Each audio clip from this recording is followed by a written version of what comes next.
Good afternoon, everyone. All of this discussion that's going around in the tables and at lunchtime is really, really exciting.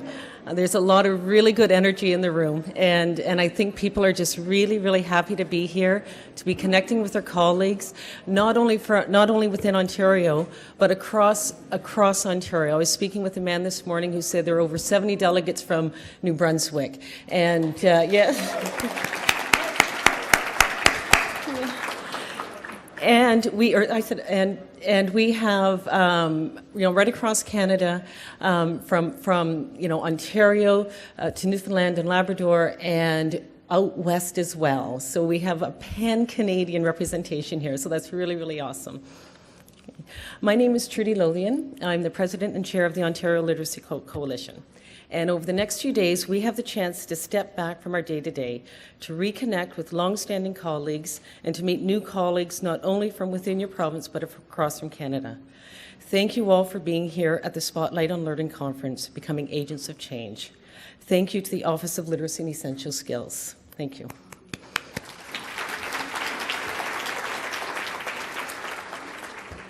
Before we go further, I would ask that you put your cell phone and other electronic devices on silent.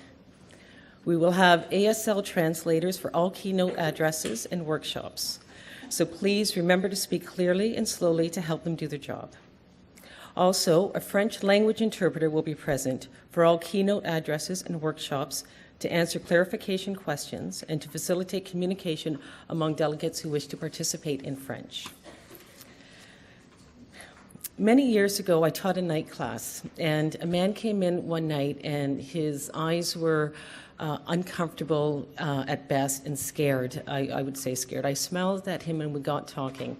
He worked in a warehouse, and every month he had to fill out a form.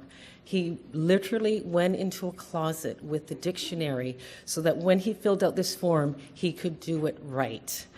And he got tired of doing that. Everyone in this room knows that man. Everyone in this room works with or works on behalf of or in the interest of adult literacy and essential skills in Ontario. Literacy is essential. It's a value that we share, and it's a value that we share with the Office of Literacy and Essential Skills, Human Resources Skills Development Canada. And we are honored this afternoon to have with us Diane Finley, the Minister of Human Resources and Skills Development Canada. Diane Finley was first elected to Parliament in 2004 and re-elected in 2006 and 2008. In February 2006, she was appointed Minister of Human Resources and Social Development, and in January 2007, she was named Minister of Citizenship and Immigration. Ms. Finley began her professional career as an administrator of the University of Western Ontario's French Immersion School Board. Prior to election, she held several senior positions in both the public and private sectors, encompassing healthcare, transportation, agricultural equipment manufacturing, printing and publishing, and aviation. In addition, Ms. Finley has been an active member with a number of organizations, including the Brant Community Care Access Centre, the National Standards Committee of the Paramedic Association of Canada, the Ambulance Service Alliance of Ontario, and the Ontario Government Health Policy Advisory Council. Most recently, Ms. Finley has been working with the Thyroid Foundation of Canada. Please welcome Ms. Finley.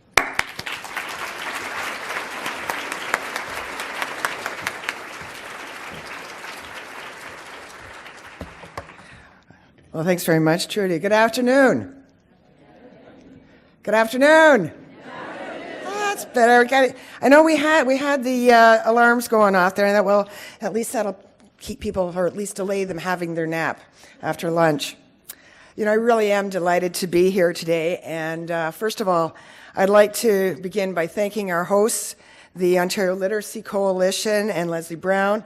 Thanks so much for organizing this event. Really appreciate it.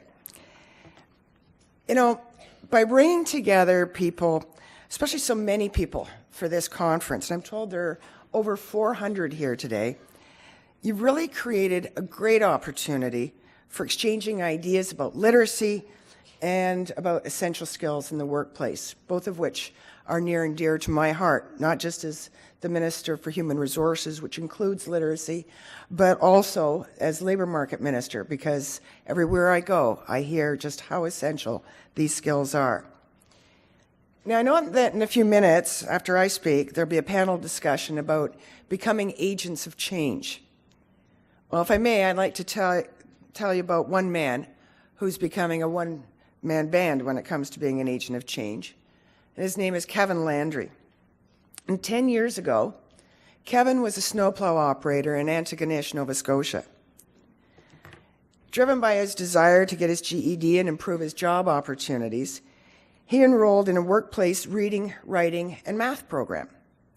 And it paid off for him. He's since been promoted to the position of inspector. What's even more impressive is that Kevin has gone on to become an ambassador for workplace education in Nova Scotia.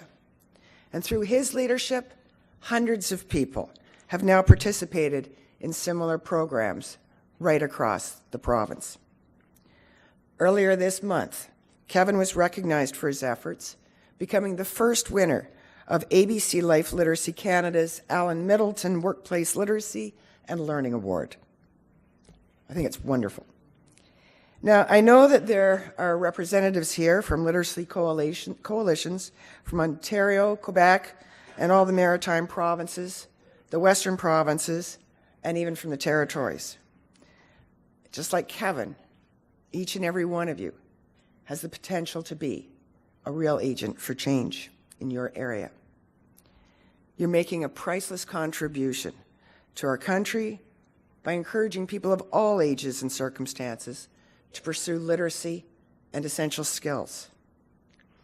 You know, having strong foundational skills really makes such a huge difference. Makes a difference for individuals and for the larger community as well. Improving these skills is simply one of the best investments that we can make for ourselves, for our children, for our workers, and for our economy. And we all know that acquiring stronger literacy and essential skills brings many benefits to adult learners. It can make their lives better in every way. And at the very least, improving these critical skills gives people greater self-confidence. And quite frankly, that's often the first step to success. An investment in literacy pays off, as you know, in so many ways. Not only can stronger skills improve individuals' employment prospects and outcomes, it can also improve their incomes and can lead to better health and general well-being. When parents improve the literacy and essential skills, the whole family benefits. And when employers invest in literacy and essential skills training, the whole organization benefits through improved business performance and employee engagement. Now, that's why businesses need to do more to boost essential skills of their employees. People with low literacy are always in a precarious position in the workplace. And in the recent recession, people with low literacy and essential skills, who were quite often doing low-skilled jobs, were among the first to be laid off. As we move forward, gently through the recovery and into growth, it will be more important than ever that all Canadians have the skills they need in an evolving world. We need to work together to improve literacy and essential skills so that we're all better prepared for the jobs of the future. Canadians actually understand this. In fact, a recent survey by Ipsos Reid found that 90% of respondents agreed that, quote, improving literacy levels is key to improving the country's economy, unquote. Canadians get it. Canada's ability to prosper in today's global, innovation-driven economy ultimately depends on the skills, the knowledge, and the creativity of our citizens. And we need to ensure that this talent is well applied. We know that to succeed in the economy of tomorrow, Canada must have the best educated, most skilled, and most flexible workforce in the entire world. Et par l'entremise du Bureau de l'alphabétisation et des compétences essentielles, nous mettons tout en œuvre pour faire en sorte que les Canadiens et les Canadiennes possèdent toutes les compétences dont ils ont besoin. And through the Office of Literacy and Essential Skills, or OLES, we are taking action to ensure that Canadians have those skills that they need. OLES works with partners in federal, provincial, and territorial governments, as well as non-profit organizations, to incorporate literacy and essential skills into training programs. Ce type de formation donne aux apprenants la possibilité de jouer un rôle actif dans le milieu de travail et dans notre société. This kind of training gives learners the opportunity to fully participate in the workplace and in our society. For our part, OLES helps develop innovative tools that can be adapted to suit an organization's needs. A few examples. Cuisine GP, a business that offers ready-to-serve meals in grocery stores, took part in an OLES project when facing issues related to quality control and HR, human resources planning.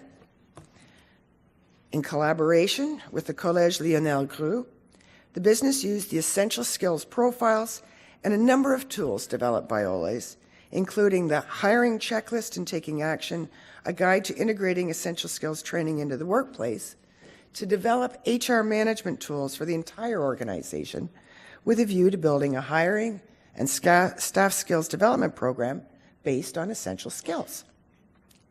Another example, Stora Enso Port Hawkesbury Limited, I hope they use an acronym, a paper, packaging, and forest products company located in Nova Scotia, was involved in a highly competitive market, facing increasing economic pressures with significant training requirements due to highly complex production processes and 30% of its employees being eligible for retirement within the next 5 years. Working with the Nova Scotia Community College and Bow Valley College, this company used the essential skills profiles to fit their jobs, the test of workplace essential skills, the workplace survey, and workplace checkup for their succession planning for the unionized workforce and to get the right person in the right position. Ladies and gentlemen, as you can see from these examples, to be successful, we all of us, need to work together. Government, business, and LES practitioners. I have to tell you, I am inspired by the contributions that the literacy coalitions are making to this cause. And I urge you to continue building those partnerships with employers, with other literacy and essential skills groups, with organizations that serve immigrants, indeed, with everyone who has a stake in this issue. Because one thing I can promise you is that when you make those efforts, our government will support you. In that regard, I am proud that the Government of Canada has provided some rather significant funding to help host this conference. And I'm also proud to be part of a government that is working with you to make a difference in the lives of so many Canadians. I hope you have a very successful conference. Good luck. Merci. Thank you. I love that word "with." Thank you very much. Thank you very much. The coalitions across Canada and the Ontario Literacy Coalition in particular, we are working in partnership with you. We appreciate the partnership that you bring to literacy and essential skills across the country, and we look forward to lively, sustained partnerships in the future. So thank you very much for your words. It's appreciated.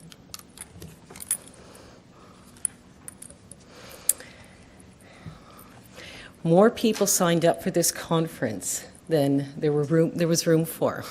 There was a waiting list. And to me, that speaks to the absolutely exceptional program that is unfolding over the next couple of days.